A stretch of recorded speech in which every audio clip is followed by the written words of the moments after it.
Do you want me to describe to you an absolute, total, and complete nightmare that played out in real life at Mar-a-Lago?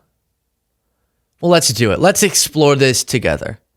We have talked extensively about, and will continue to, the expected disaster domestically of Trump's upcoming administration. If he shocks us, backs off of all the things he was planning on doing, and doesn't actually do those things and things don't get worse, then I'll give him credit for it. But I also have to warn you about what's to come. Okay, so that's domestically.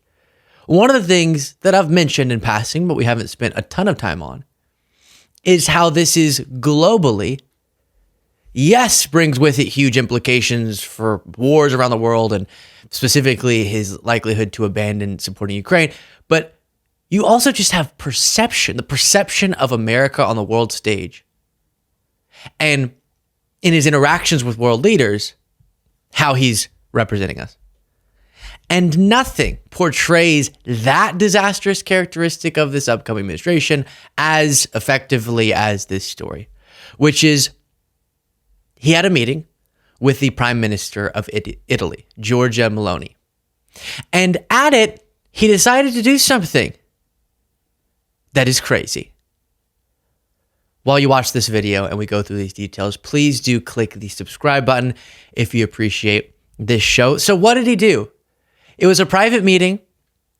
The Italian Prime Minister didn't come out and give a press conference to describe it, but we got reporting about one of the things he did after speaking with the Prime Minister, which was screen a documentary about the 2020 election. You think I'm kidding? The New York Post saying Trump and Prime Minister Meloni huddle at Mar-a-Lago, screen lawfare documentary ahead of Biden's final visit to Italy. Fantastic woman, Trump says about her. President-elect Donald Trump and Italian Prime Minister Giorgia Meloni dined together at Mar-a-Lago Saturday during a surprise visit in advance of President Biden's final overseas trip to Italy Thursday. He lavished praise on her, etc., etc. But the pair, along with some of Trump's administration picks, later screened a documentary decrying lawfare against Trump's allies who attempted to reverse the 2020 election results. What's being asserted, supposedly in this documentary, is that, among other things, the 2020 election was rigged. He's at a meeting with a world leader after winning the 2024 election, despite his lies about the previous one and the coup attempt. And he plays a documentary for her, still trying to prove that the 2020 election wasn't fair and that thus he's been treated so poorly since by the justice system.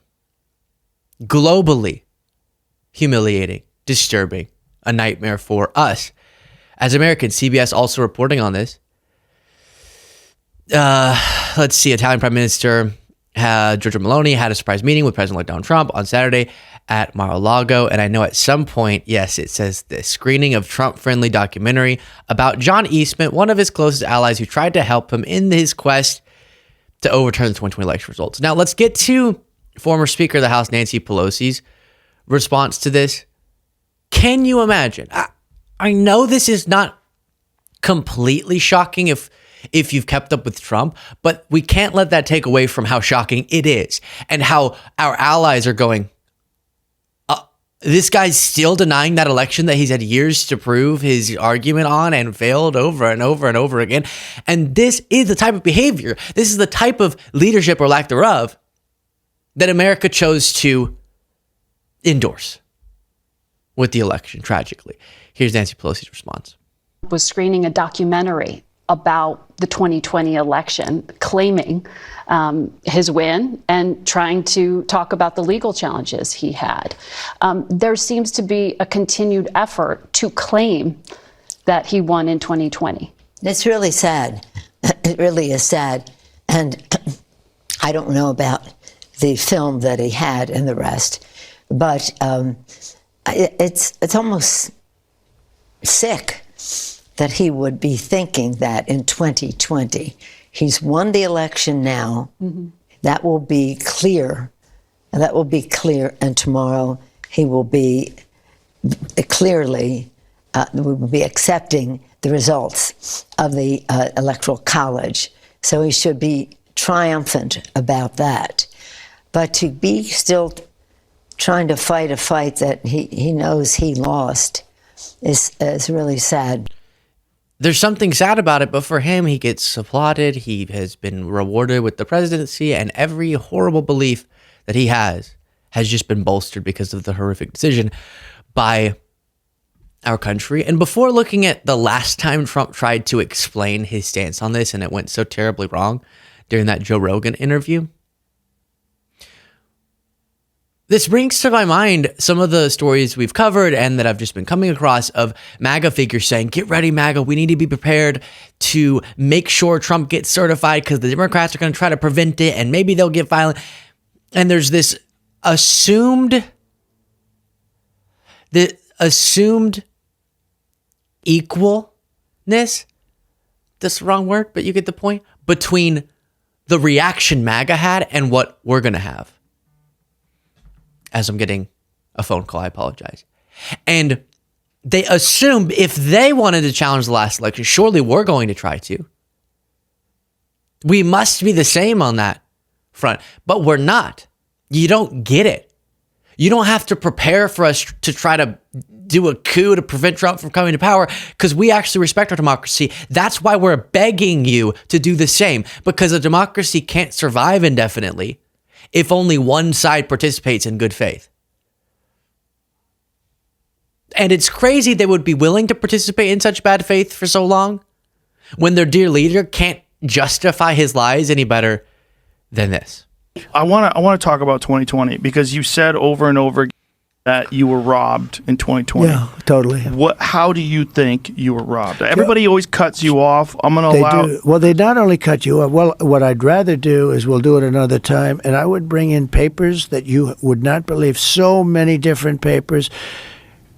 That election was so crooked. It was the most crooked election. Okay, but give me some examples of how. Well, let's start on the top and the easy ones. Okay. They were supposed to get legislative approval to do the things they did, and they didn't get it. In many cases, they didn't get it. What things?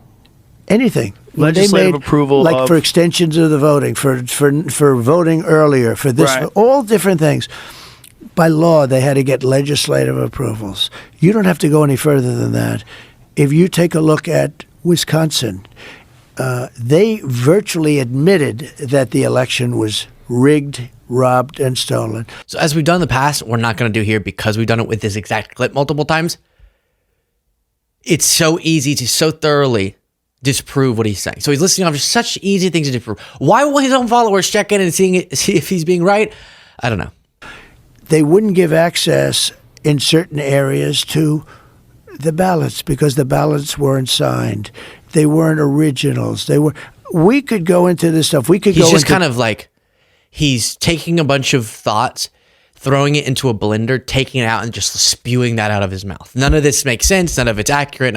Some of it's not even connected to what it is that MAGA says about these things. He seems confused about the lie that he's supposed to be telling. The ballots, or we could go into the overall. I'll give you another one. Are you going to present this ever? Do you think like? Let me just give you one more go before. Ahead. 51 intelligence agents come up that the laptop was from Russia. It turned out to be totally false. 51 former intelligence agents, right? They say that made. I don't believe it's this much, but it doesn't have to. I lost by I didn't lose, but they say I lost, Joe. They say I lost by 20. So he barely able to communicate a thought. And the world's going, make him, not the world, the country went, or not even a majority of the country, but a plurality said, let's make him president again.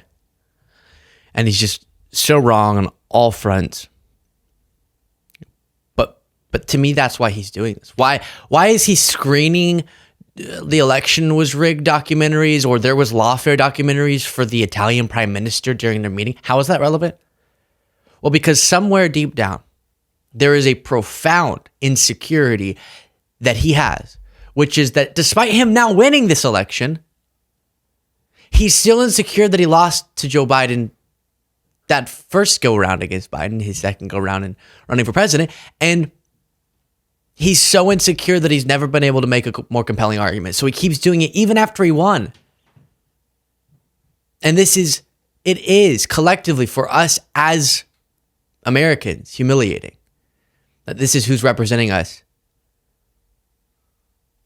I always say that you can't just love your country, as many people say.